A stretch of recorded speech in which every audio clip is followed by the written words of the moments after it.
This is the VEEZOOM NVR box with a 2TB hard drive, which we're going to look to connect up 4 PoE cameras. As you can see on the front of the NVR box, you can see 2 USB ports. Most of your ports will be on the back. Here we can connect the power, the mouse, the HDMI, the cameras and the Ethernet cable. And we have the on and off switch. And from the bottom you can screw your hard drive in place. Now looking inside the box, we have the manual for the NVR box, the power cable, which has a 3-pin socket for the UK.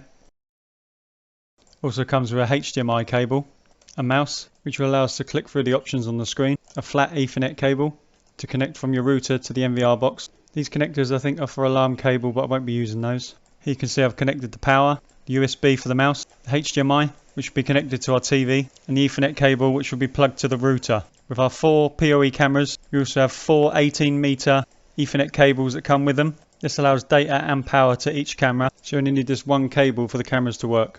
First I'm going to plug these 4 cameras to the PoE ports just to test them out. You can buy these cameras and the NVR box separate or as a set. Now we're going to take a quick look at the cameras. These cameras have infrared light to see in the dark up to 100 feet, has a built-in mic, also has a micro SD card slot, and the maximum SD card that you can use is a 256 gigabyte. But with the NVR box, the footage will be saved to the 2TB hard drive. You also have plug screws and a join cover. These cameras are made of metal with a plastic front. Here you have a little slot which you can rotate around to have the cable go up, down, left or right. To move this camera around, you just twist the back end which will loosen it.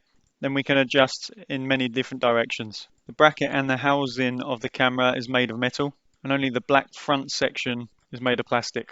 These cameras are small but feel like they're made well, and as you'll see once we've set these up, the picture quality, which we have an option of HD or SD.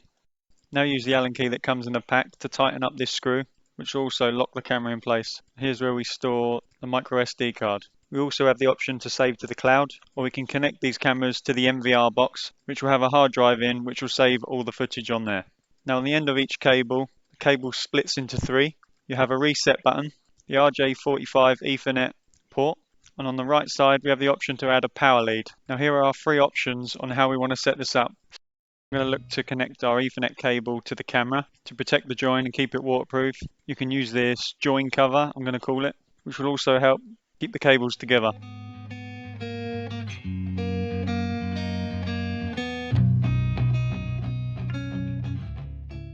So if you didn't have an NVR box, the footage will be saved to the SD card in the back of the camera, or you can save to the cloud.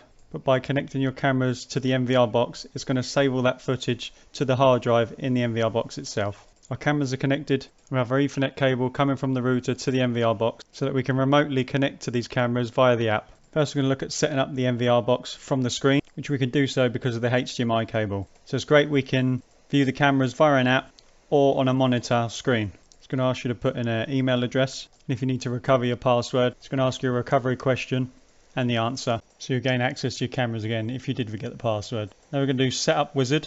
Here it's showing you the network information because we have the Ethernet cable from the router. Here you can set the date and time. Here it's showing me my 4 cameras and the IP addresses. And here it should show you your hard drive disk, but it doesn't show mine, so we're going to look to connect it in a sec. Here you can scan the QR code to download the app, or just search the VEEZOOM app and follow through the steps, where I'm clicking OK and allow and scrolling through until I get to the Add Device section.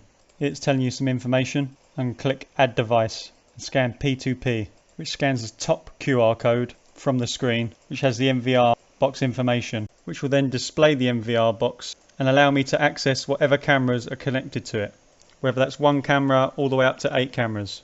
Here you can see the option of 8, but you can see I only have 4 plugged in.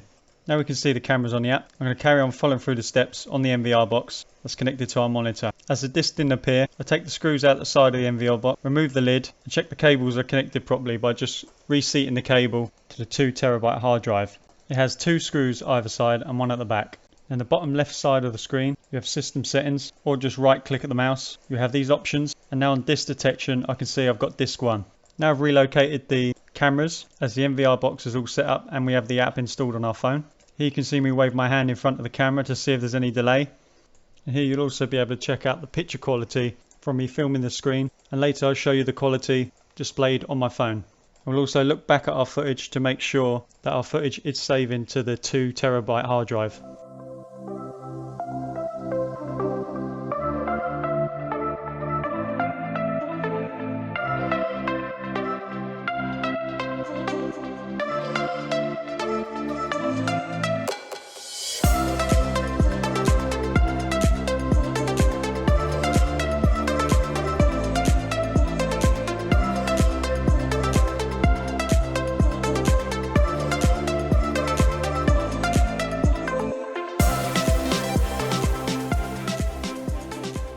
the bottom of the screen is like a toolbar, which you can click on split screen and choose whether you want 1 screen, 4 screen, 1+7, 3 and 3, and pick the layout you want, which will most probably depend on how many cameras you have connected to your NVR box.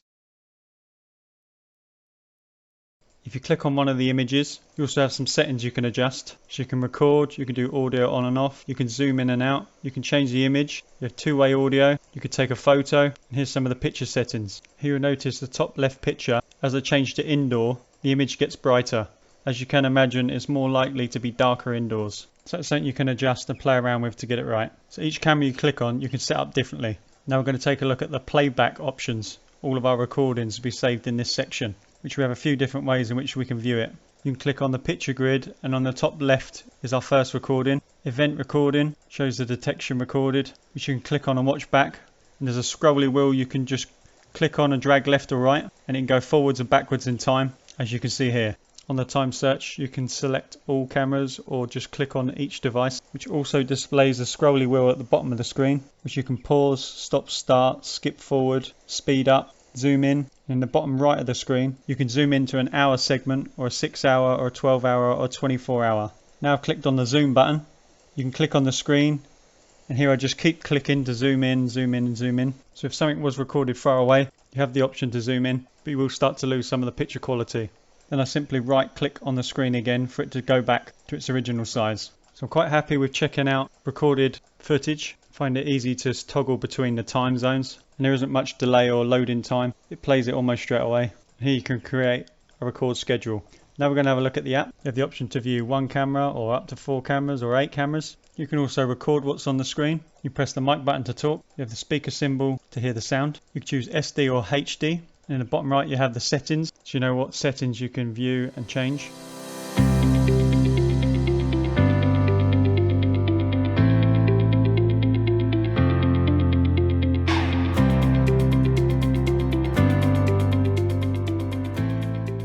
You can also view the alerts, click on those and it will play you the video, which you can also scroll through back in time and check out the footage recorded on each camera.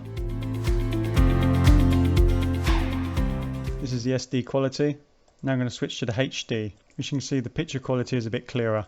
Now we'll check out the infrared lights for the night vision. First I'll show you the footage on my phone, then I'll show you the footage that's recorded on the app. As we said, these cameras can be used outdoors. They have an IP 66 rating, which they're basically saying can be used in snow, rain or wind of temperatures to minus 35 degrees and up to 55 degrees. Here I'll show you switching from HD to SD, different picture quality options that you have, which you can click on the image, and you can also zoom in and out, which does quite a nice job with the detail. These cameras have a 2.8mm lens and a 95-degree wide view angle, which is what I like most about these cameras, allowing you to capture more in your field of view. As my balcony is only narrow, it does a good job in capturing most things in it. Now on the app, you go to the little person icon in the bottom right corner, and then images. This is where my footage is saved from the motion detection, or from me pressing the record button on the screen for anything that I wanted to manually record. And on the app you'll also see a green box around what it's detected movement, and in the settings on the app you can adjust the sensitivity of the motion detection. Whilst I was playing around with these cameras, the motion detection kept going off, so I actually turned mine off and decided I'd actually touch the record button on the screen and record sections myself. Now to save these to your phone gallery, whilst playing the video, hold the screen and then go down to save. This will then be saved to your phone. So it's taking it from the app onto your phone gallery, which you can then obviously send to friends and wherever else you like. You have the option to save to the cloud, or if you have the NVR box, it will save to the hard drive.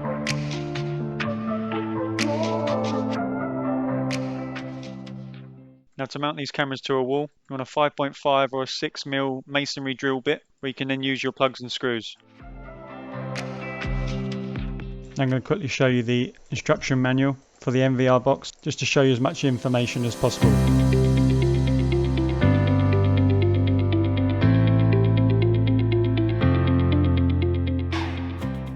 Thanks for watching. I'll leave links and information in the description below. Leave a comment if you like this camera, or let me know what camera you prefer, and let me know if there's any other videos you'd like me to make, and I'll see if I can make it happen. Welcome to the channel, and I'll see you on the next one.